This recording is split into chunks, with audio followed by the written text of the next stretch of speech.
Hey y'all, welcome back to the Late Night Vision Show. This is episode number 159. My name is Jason. I'm the owner of Outdoor Legacy. We specialize in night vision and thermal optics. And as always, I've got my co-host Hans from the Hans East Texas YouTube channel from Ben Wheeler, Texas. Tell me what's going on up in rainy, wet Ben Wheeler. It is, and I'm over here messing with my light here. And I'm just boy. like, what do you got, like a beauty light or something on you? Or no, I was doing something earlier with it, so I had to turn down, and then noticed that couldn't see my face, which ain't a bad thing, but I turned up just a little. No, that may be a good thing. It had some weird shadows, but anyway, I'm just rolling with it. Yeah, everything's good. It's very wet, but we are. I'll say this: in these type of conditions, hunting is not fun. But for you and I doing all this testing stuff, it's important to use these thermal optics, especially in perfect condition, in rain, in cold. I'll say this: I've done this, and I can't ever. Hopefully, I'll never have to say this again. But I've used a thermal scope in sub zero temperature, which being a Texas boy, never done that before. So I don't want to do it again. Exactly. The thought of going out and hunting in sub zero temperature just sounded dreadful. I mean, doing anything outside dreadful. But I made myself, almost challenged myself. I don't think I've ever said this on the show, but I challenged myself to go outside and stand there with the thermal scope turned on and hunt for an hour. And I did it. I was able to do it. I brought my rifle inside, and the rifle had started had frost on it, on the rifle. Of course, I was freezing cold. Never experienced anything like it before. But I know everybody up north is like, man, that's a typical Tuesday for us. But that's all right. But no, freezing cold, rain. I had the in the Thermion 2 out last night. So while I remember, y'all need to stay tuned after what we get through talking with here pretty soon, because we're going to be talking about the halos. We got Halo Envision talk. We've got Pulsar talk. So that's going to be coming up here pretty soon. But had the Pulsar Thermion 2 XP50 out last night, and in some nasty weather, and just to see what it looked like. And I mean, we don't just want to show you videos of perfect condition. We want to show you what it looks like in some nasty condition too, so you know what to expect. But that's all part of it, and the rainy weather is just It is, and we can talk about it towards the end. I was out last night as well in nasty raining conditions, shooting at otters in a pond. So, it was. You gonna tell everybody that you burned through 20 rounds at the end, if we have time, I'll talk about it at the end. It's a somewhat embarrassing story. We'll talk about if there's $40 otter. If there's time at the end, we'll talk about it. Hopefully there won't be. Yeah. So anyway, we thank y'all for being with us. First of all, before we get into it, and I think all the loyal listeners know that if you are interested in purchasing anything night vision or thermal, please hop onto the website outdoorlegacygear.com.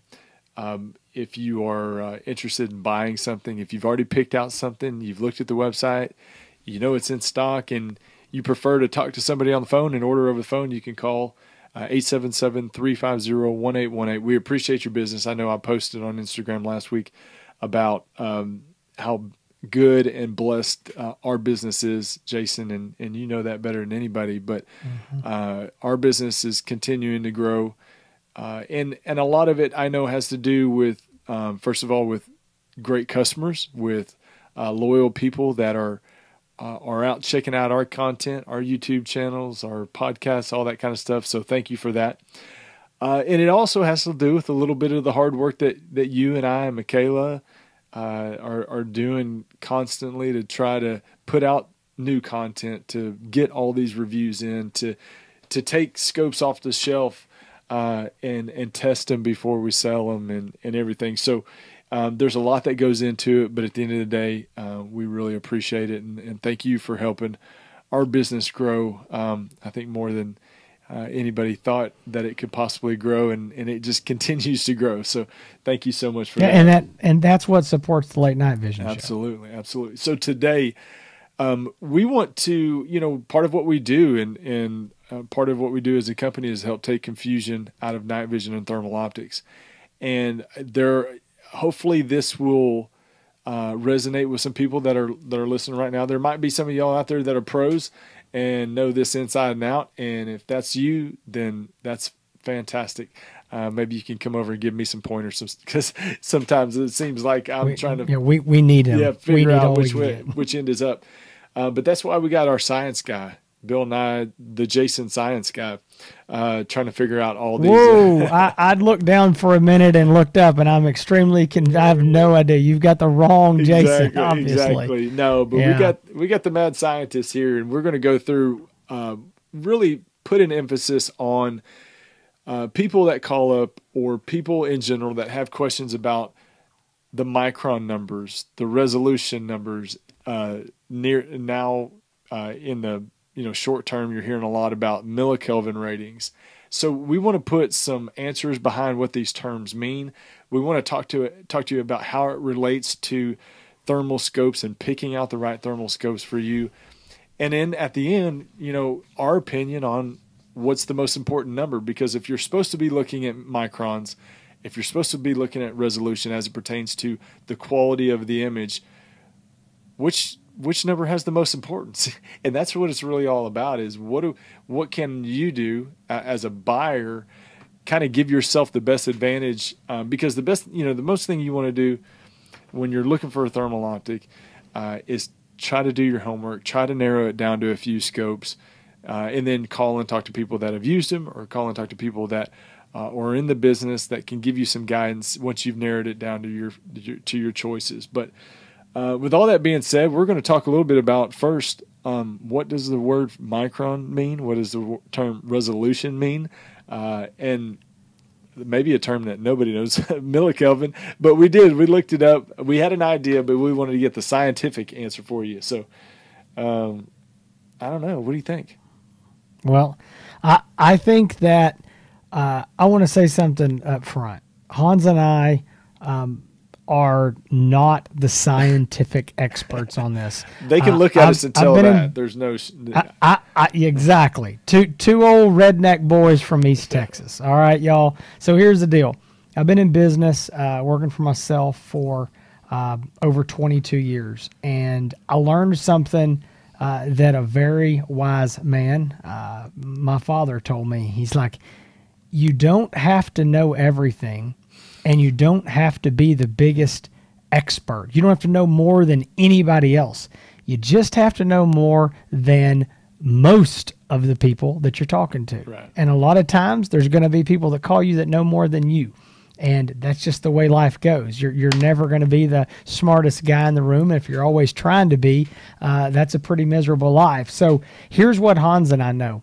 Well, can I say something that, unless you're commenting on YouTube, because those guys know more than everybody. So social media in general. YouTube commenters, they know more than anybody. If you are able to create a Facebook or Instagram or YouTube account, you obviously are an expert.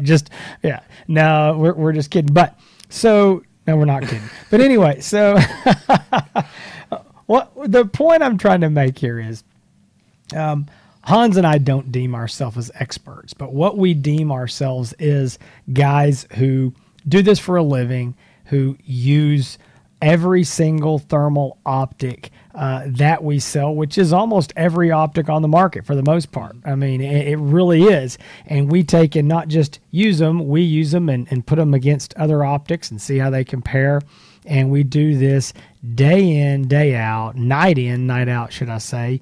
And it's darn near 365 days of the year. I mean, right. Hans and I, we have to be out of town, not at our house, to not be using thermal. Even in these nasty conditions, we've had rain for weeks and weeks, and we're still going out and using them. Mm-hmm. Even if it's raining, I'm looking off the back porch in the rain. Yeah. So the point is, we've got a lot of hands-on, real experience with it. And we do understand the practicality of how these terms and how these specifications actually matter on a practical level. Okay, I've talked to some guys that they understand these things at a scientific level that I don't get. Yeah. And I do not mean this in any negative way. I don't care. Yeah.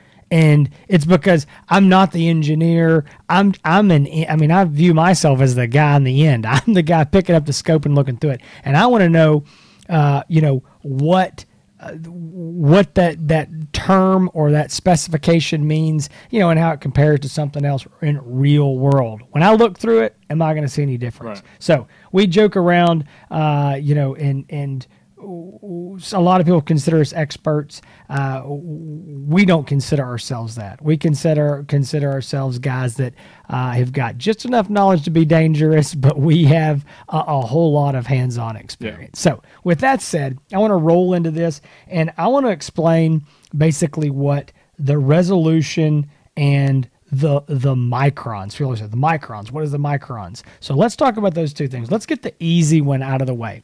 The resolution is a term that we're pretty much all familiar with, whether we're dealing with TV screens or computer screens or thermal scopes or digital cameras, whatever it is. Most things now, we're used to reading, hey, the resolution is this. Yeah, and I think that's what people are most familiar with is resolution, because they're always looking at the size of TVs, the cameras, exactly. camera pixels, all that kind of stuff. So if there's anything I think people understand most, it's resolution and why that's important. That's exactly. So resolution, we all know. Like Hans said, higher means better. Everybody knows that. You're used to seeing that. Higher resolution is better. But in thermal scopes, and when I may say scopes or monoculars or what optics, I'm just talking about thermal hunting optics, whether it's a monocular or a scope. It's going to everything we talk about tonight is going to be optics, right. Thermal optics. Okay, so it could be a handheld or a weapons mounted one. The resolution is the actual resolution in pixels. It's measured in little square pixels on the thermal sensor. Okay, so that would be like the sensor in a digital camera. And in cameras, we're used to talking about them in megapixels. Well, there's this many megapixels or this many. We know bigger is better. Yeah. Well, in these thermal optics, so those megapixels, again, we're measuring the thermal sensor. All right, so that's what we're doing in these scopes.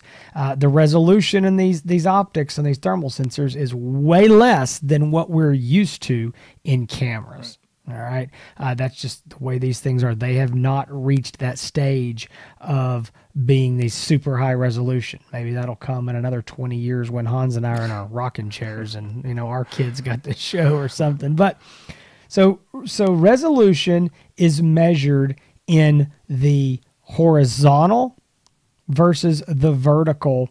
So if we say the resolution is 384 by 288, or 320 by 240, 640 by 480. The first number is the wide side, the horizontal side. The second number is the vertical, or the up and down. And again, that is the resolution of the number of pixels. That's the count of the number of pixels that's on that thermal sensor. And again, what matters the most is the higher the number, generally speaking, the better it's going to be. The better the image you're going to see. The more detail, the more information that is going to be transferred. And so a way to, I think, explain this to a lot of people, I talk about this when we're talking about using digital zoom, is that if you zoom in on, say, your phone, or let's say you've got a digital camera and you zoom all the way in, it starts getting grainy and pixelated and it looks bad. Well, that's because you've zoomed in until there's just only a few pixels. And so we experience that same thing with these thermal optics. So again, that's basic resolution in a nutshell. Everybody knows that, more pixels is generally going to be a better thing. And I'll go ahead, I guess, and mention this now.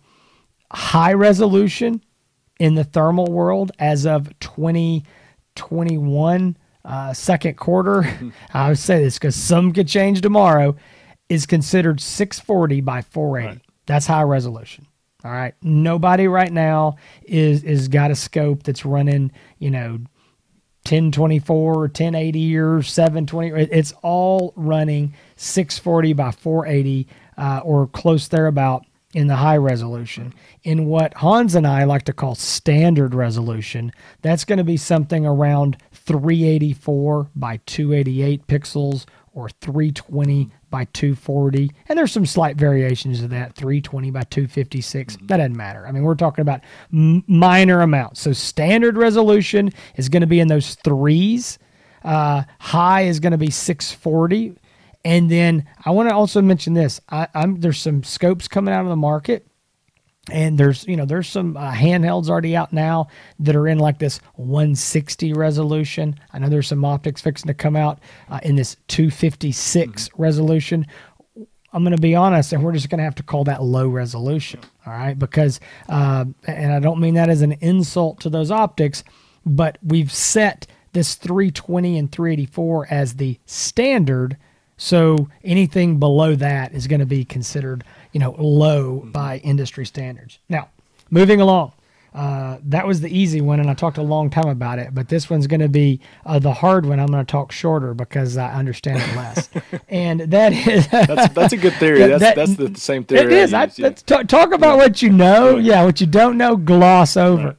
So a lot of people want to talk about the microns. What are the microns? Well, I think sometimes it gets to be this confusion of even what a micron is. Well, a micron is actually a measurement. So saying what's the microns would be no different than saying, hey, what are the inches? What are the millimeters? What are the yards? That's all you're asking. Is because it's a measurement. A micron is. And so the micron is actually the measurement of the what is called pixel pitch.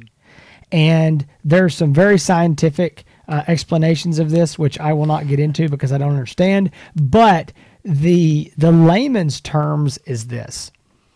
Consider that on this sensor you have these pixels, all right? So I don't care if it's, let's just say 640 by 480. So 640 pixels horizontal left to right. And the pixel pitch is the measurement from the center of one pixel to the center of its next door pixel. Right. So let's pretend that we got 640 by 480 and we start at the pixel in the bottom corner. Yeah. And you were somehow able to, again, we're talking about microscopically here, take the center of that pixel, measure over to the center of the other pixel, and you get this micron measurement. And so the common numbers that we hear now are 17 microns, 12 microns. It wasn't that many years ago. 25 microns was the kind of the standard common. Now it's 17 and 12. And so what I want to get at here is what that's actually telling you is the space between those two pixels, the dead space. Even though it's not actually measuring that dead space, that's what it is measuring. Yeah, okay. So it's definitely measuring the dead space just because you're measuring from center to center. But yeah, micron being a measure of distance, and you could see why the lower the micron number, why that picture would be better. The center of those two pixels being closer together, like you're getting to, means there's less dead space in between those pixels. That's it. So there is the information that you're seeing that is being, pushed through that scope to the display is closer together. There is less dead space. Well, now again, this is microscopic. Yeah. This is not something that you're gonna see. And you can't pick up a scope and automatically tell if it's 12 or 17 microns. No. Now, you could you could guess. You could make some, oh man, this is really good. It's got to be 12 micron. You're making a wild guess. So it's so small and so microscopic. But how this translates, and again, we're going to come around to this here at the, towards the end, is what does this mean for us? The smaller the number, broad brush, generally speaking, the better. Yeah. Okay. I'm going to tell you, we've got them closer together. That is probably one of the best explanations I've heard of Micron. And I'm not just saying that because you're my buddy and co-host, but I've had a lot of people I've seen a lot of people try to explain it. And I think it confuses people way more than the way that you explained it. But you look at resolution, the more resolution, the better, because that's more pixels. Micron, the lower the number, the better, because the distance between the middle of one pixel to the closest pixel next to it, the smaller that number is, because there's less dead space that's being taken up. So I think I think you hit the nail right on the head, man. I mean, well, thank you. You're very kind. I'm going to say one last thing on this. So now, what you've based, no, this is it. I'm going to put a bow on this. What you've heard us say is that the lower the micron number, the lower the measure of the pixel pitch, the better. Now, you need to stick around, okay?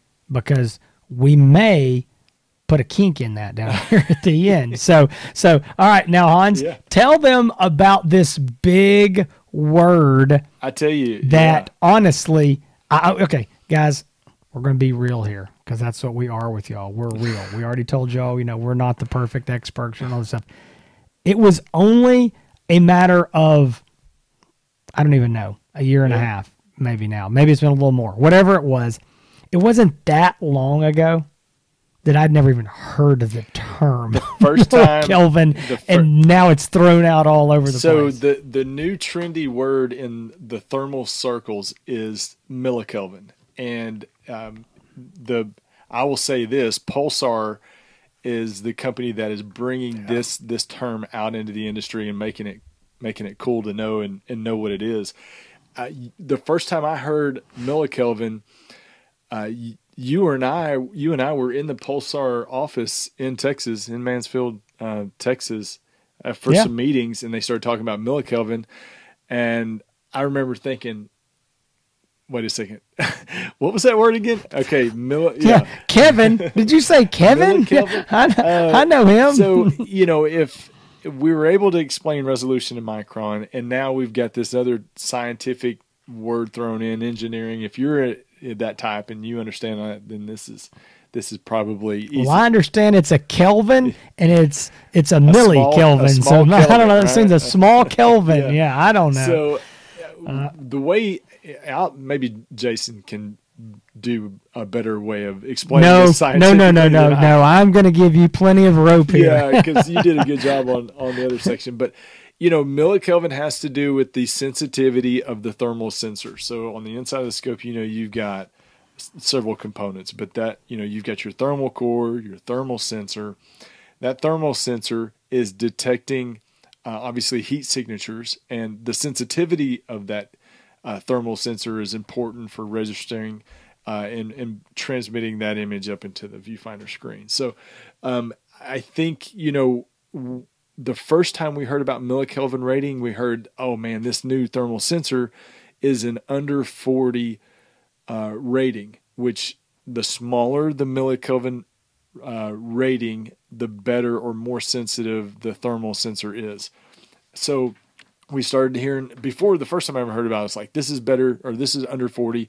That's a great, a great thermal sensor, very sensitive, picks up more detail.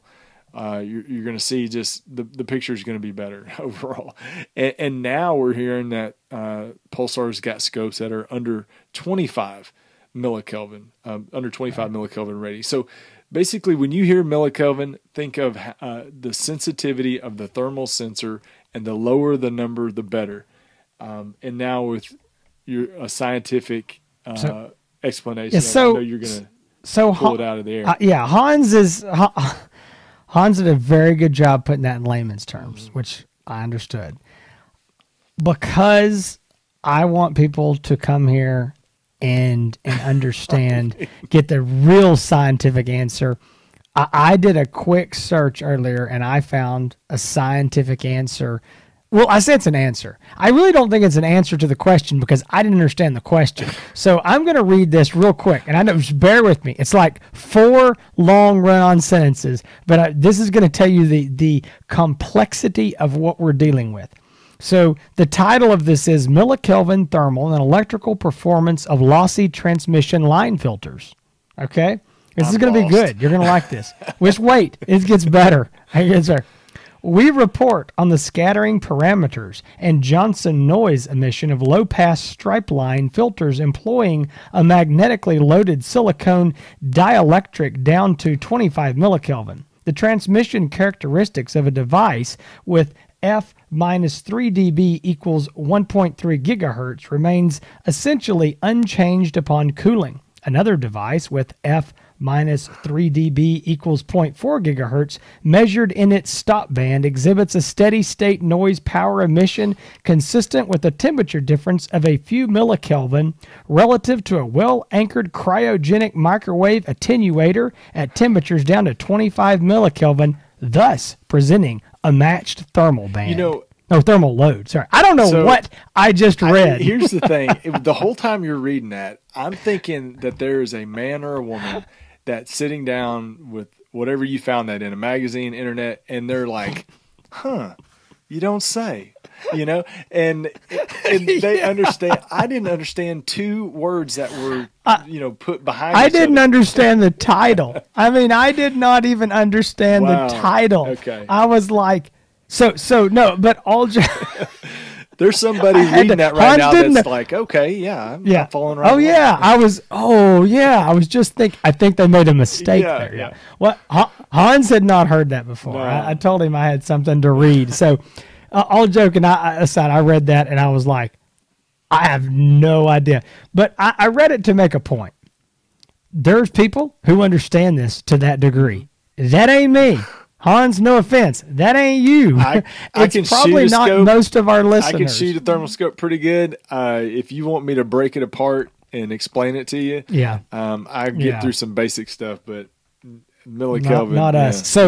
So that's how complicated this kind of stuff is, okay? We're not the electrical engineers. Again, we're 2 old East Texas redneck boys out here hunting with these things. So we're giving you the explanation. Now, I am going to break this down one more thing. So Hans, his definition was great. Very simple, very true. All I'm going to say is this. It is the measurement of the NETD. So that's the noise equivalent temperature difference. NETD. That's what a millikelvin is measured in. Like a micron is a measurement of pixel pitch. A millikelvin is a measurement of the NETD. All right? And so that when you hear that, and I know you're going, well, okay, what's the noise equivalent temperature difference? Well, again, it's the sensitivity of this. So the way Hans said it, he's exactly right. The lower this number is, in theory, the better it is, just like the microns. So when you hear it, you want to hear the lowest number, possible, generally speaking. So now, Hans, I think the big thing is here. We've given people these very basic I say very basic. I don't even understand it, but the most complex and the simplest that we could give, and so I'm going to ask you this. If I'm looking for, starting here with a thermal scope, and I've got all these, and there's a lot of other things that you need to be looking for, okay? We want to be very clear. We've talked about this in some other shows. These are not the only 3 things you need to look for, but these are 3 common things that we get asked over and over and over. I guess I would ask you, what is the most important thing that I need to look at? Which one of these numbers, of these ratings, of these terms, if you say which one's, just generally speaking, going to be the best? What do we need to get? Well, this is what the answer everybody's here for. That's why they're tuning in. They want to know what's the important number. That's why I ask you. So good job wrapping a bow on that. And putting me on the spot too. I would say the most important of these numbers in my mind is definitely going to be resolution. If you're taking a look, and a lot of people out there who are watching the YouTube videos, the thermal hunts, they see a 384 scope and they can tell the difference in that and what a 640 resolution scope looks like. There's a lot of different comparisons you can take a look at, but as the resolution is compared to Micron, and I'm not even going to really throw in millikelvin because I do think that is important, but I don't think it carries as much weight as resolution or Micron, or can affect as much in the changes in those numbers. But the one question is, and the reason why I say resolution is the most important number, is because if you look at Micron, is every 12 micron scope better than every 17 micron scope in picture image? No. And the answer is no. Yeah. So I think that if I'm taking a look at a scope, or if I'm interested in a scope, or people calling for the scope, usually they put themselves in one of two categories. Either they're in what they consider the high resolution group. That's where they want to be. That's where they want to buy. That's what they want to use. Or they put themselves in the standard or lower resolution, the 384s, the 320s, and so on. So naturally, I think people kind of gravitate to either one of those camps, if that makes sense. And that's dictated by price. I mean, we didn't really talk to that, but I mean, the higher the resolution, yes, I mean, the higher the price is going to be. I mean, a 640 cost more. So when Hans says people putting themselves into one of these camps, they're doing that generally based on price. If you had an unlimited budget of money, generally you'd go with a 640 optic because it's, again, going to offer the best image quality. I think you bring up another good point. I think the market just dictated what the most important number was, and that was resolution. Sure. I mean, that's where, like you said, that's where the higher price scopes are. They're focused on, and they market that this is a certain, higher resolution scope. So yeah, good point on that too. I think it definitely it kind of points in that direction. I think that a big mistake that people make is that they put too much stock. So hang on, before I say this, we've already said resolution is a big deal, and it is. I mean, I will not. I have people that want to do this. They want to call and say, "Hey, what about this scope? This is a 384 by 288, whatever this scope, and compare it to this scope that's a 640 by 480." I will not indulge in that conversation. Meaning, we're comparing a half-ton truck and a one-ton truck. Okay, it's whatever. We're apples and oranges. It's not a fair comparison. And now we might say, hey, one of these is low magnification, one of these is high, one of these is going to do you better. But I will never say, let's directly compare these two. It's just not a fair comparison. And so with resolution aside, because we do think that's very important, and you got to get into camp, and we're not saying you should never buy a 384 resolution. Now that's fine. There's two resolutions. We're calling it this standard resolution and high resolution. But when we get into this microns, pixel pitch, and this millikelvin, I think we get into splitting hairs. And I think what we also find is what Hans already said. He asked the question, and I said no. There are many 12 micron optics on the market that have the same resolution. So we got let's just say we got a 384 or a 320 12 micron compared to a 384 or 320 17 micron. Which one's better? And you go, well, same resolution, 12 is better. Not necessarily. Not necessarily. So it sometimes is, and it should be an indicator that things could be better. But there's so many other things. Same thing with this millikelvin rating. I mean, I just throw it in the same boat. If all things are equal, which they rarely are. Exactly. If everything, we've got a sensor made by this manufacturer, okay, whatever, insert brand name, this sensor maker, and they came out with a new sensor that is built off the old sensor, and now instead of 17 microns, it's 12. What? Okay, that might be better. That's an inline upgrade. They have done something to upgrade this. But if we just take two different sensors and randomly say one's 12, one's 17, 12 is better. Not God, no. Exactly. And Hans and I, we have talked about this on some of our other shows. I don't want to get way off deep into the weeds on this. There are so many things that sit in front of, including germanium and glass lenses, and behind that thermal sensor, including software, firmware, display screens, rear glass eyepieces that dictate and have great effects on what that image is going to look like. Right.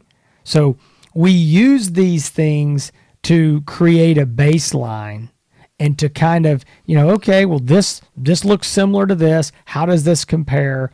But you cannot just take one of these millikelvins or microns and say, hey, this is automatically better. Millikelvin, like, Hans mentioned, Pulsar has really started pushing that. That's been a big deal for them. AGM has been publishing that data out there, and I know some of the other manufacturers are now.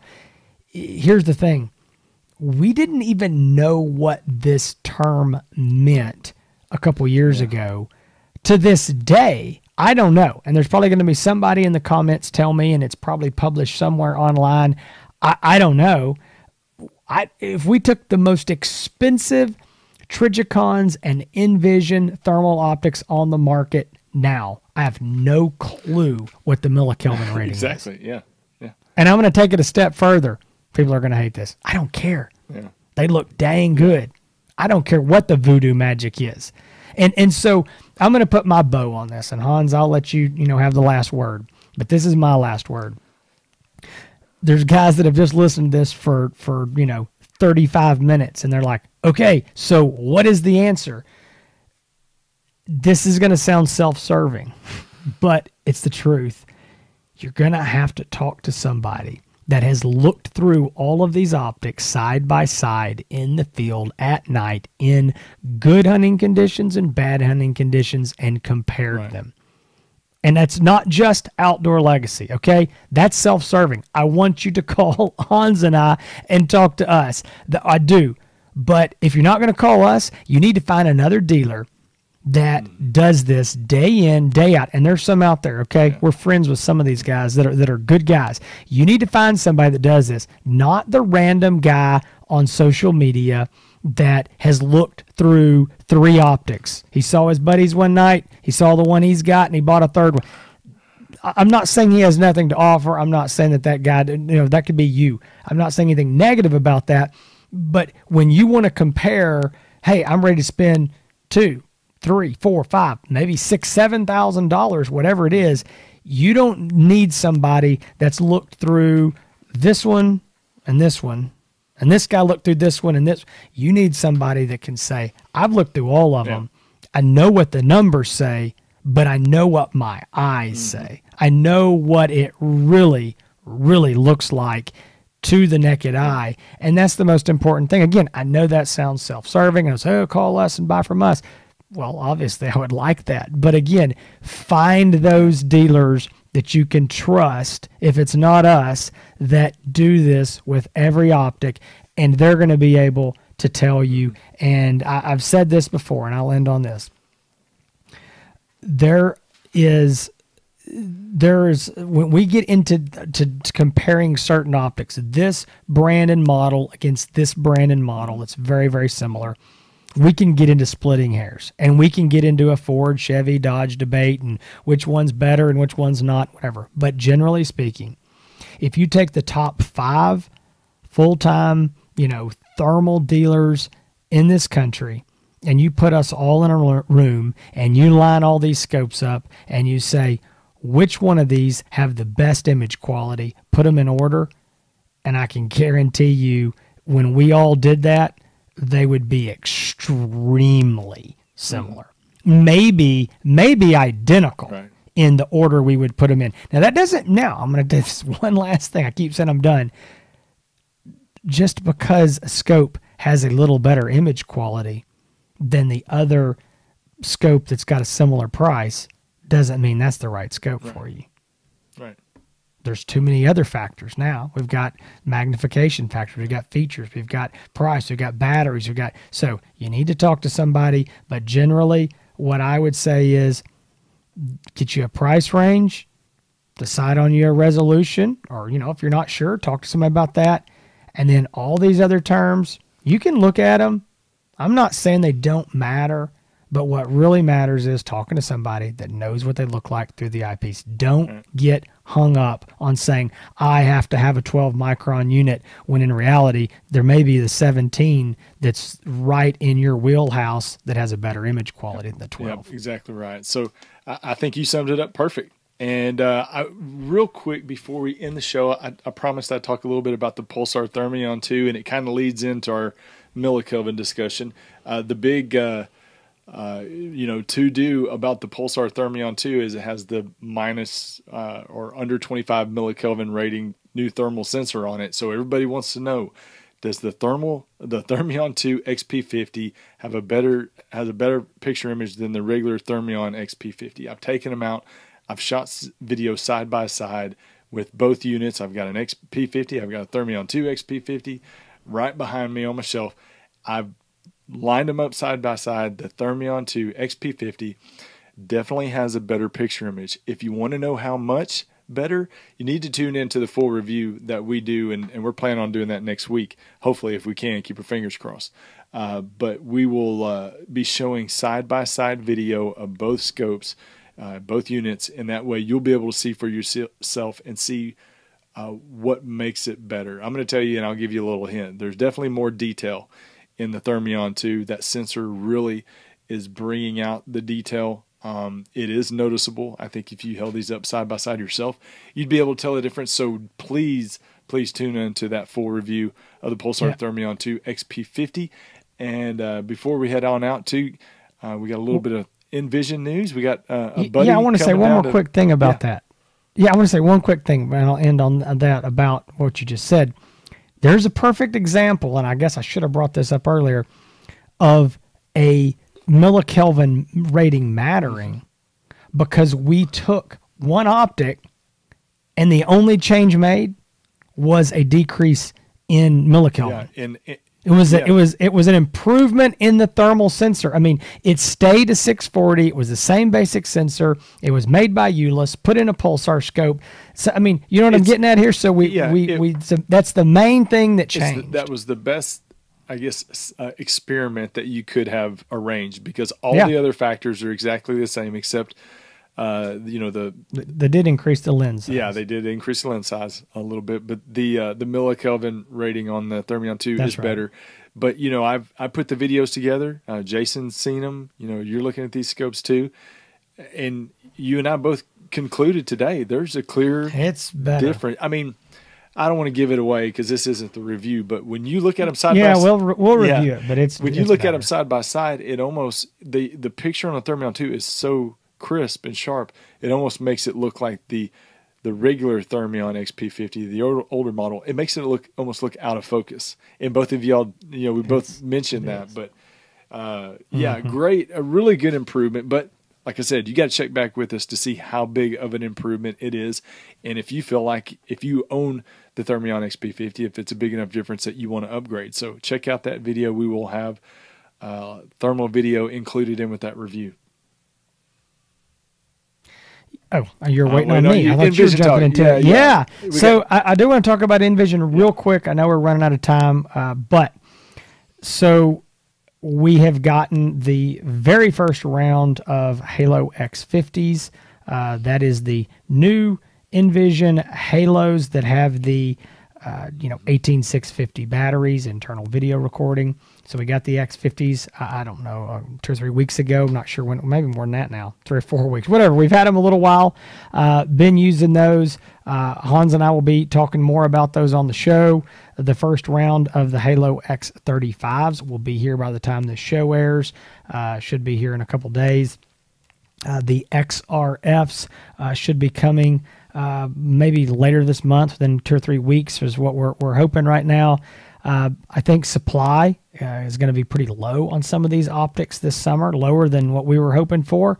But the good news is that our good buddy Tim at Envision, we've interviewed him on the show. Go back and check that out. That was earlier this year around SHOT Show time in January, February.